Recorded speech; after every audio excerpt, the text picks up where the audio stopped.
Well, hello, and this is a continuation of our Chapter 1 lecture. And what I want to talk to you about is some transport issues. So let's get started. All right, so specialty centers. It's very important that you know where your specialty centers are and you know when you should transport patients to those specific centers. For example, pediatric patients more than likely need to go to a pediatric specialty center if they're extremely ill. However, if they just have a small laceration to their arm or something, it might need 2 stitches or maybe even glue. You may be able to take that to the local medical center. But if it was a huge laceration to their forehead that needed plastic surgery to look at it so that they're not deformed the rest of their life, you would want to take that to that pediatric specialty center. Same thing with trauma. You wouldn't want to take your major trauma patients to a local medical center because all you're doing is delaying definitive care, and our goal is to get the patient to definitive care as quickly as possible with as little delay as possible.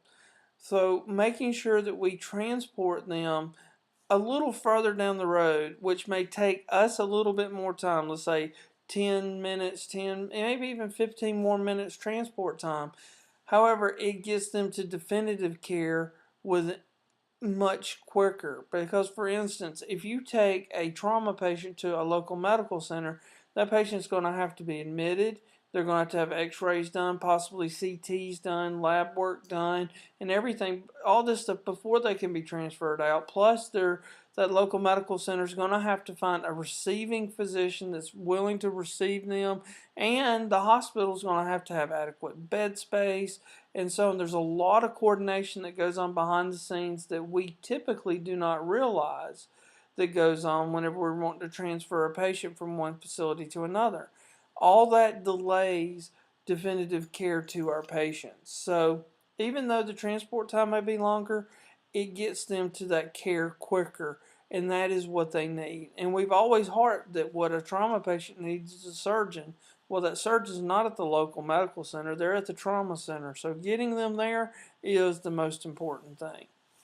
And knowing where these specialty centers are is very important because depending on the location of the call, one specialty center may be closer than another specialty center. And you don't want to pass a specialty center that could potentially take care of the patient with the same level of care because we still want to get them to definitive care as quickly as possible. So our interfacility transports, this is basically for our non-ambulatory patients that need monitoring while they're en route. However, sometimes these interfacility transports are just like any other emergency run that you would be going to. For instance, let's say you are called to transport a patient who is suffering from an MI and their heart attack began 2 hours ago, and they arrived at the local medical center thinking that, hey, this patient can get definitive care here. And in most times, a lot of times they can because a lot of the local medical centers can have thrombolytic therapy that can be effective. But they may not have access to open heart surgery or access to cardiac catheterization. So let's say that they try the thrombolytic therapy and the thrombolytic therapy is ineffective. Well, now this patient needs to be transferred from this local medical center to a hospital that can provide cardiac catheterization or open heart surgery.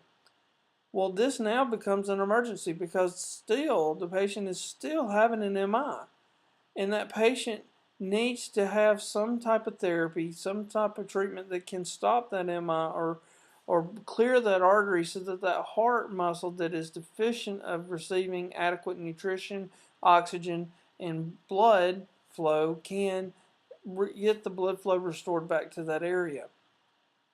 So these patients are emergent and need to be treated just like any other patient. needs to be treated with a high degree of care. Now, as an AEMT on an interfacility transport, you want to make sure that you are qualified to transport that patient from point A to point B.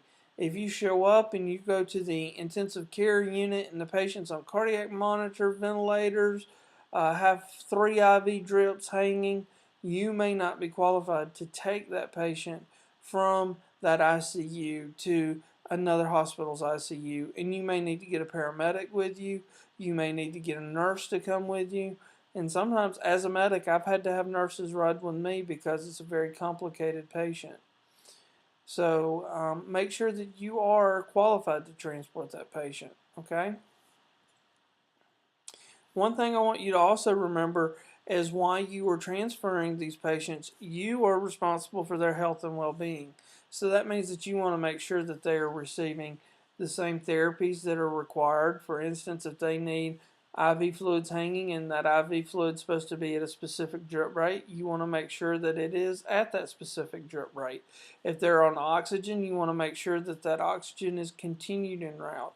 While you're loading the patients in the ambulance, you want to make sure that you load them very carefully, that you do not drop them. You want to make sure that they are secure into the ambulance, that they are strapped with the straps on the stretcher, including the shoulder straps. We always forget about those shoulder straps, and we should be using those harnesses. And make sure that all the straps are fastened. And if you're driving the ambulance, you want to make sure you obey all the road laws and you are a defensive driver. And you want to make sure that you drive safely.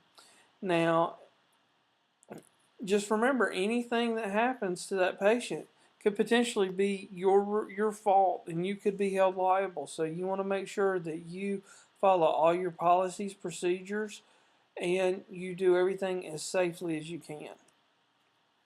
So once we get to the hospital with our patient, either it being in a facility or it being any type of transfer, you want to work with the hospital staff in a manner that benefits the patient. So you want to be cooperative, respectful, and a team player, because even though they may not work for your service, it's still a team approach to take care of these patients.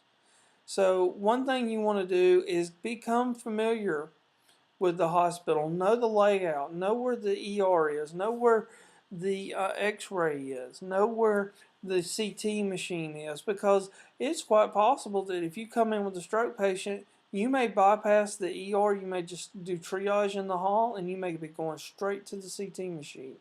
That's very possible. So know where it is.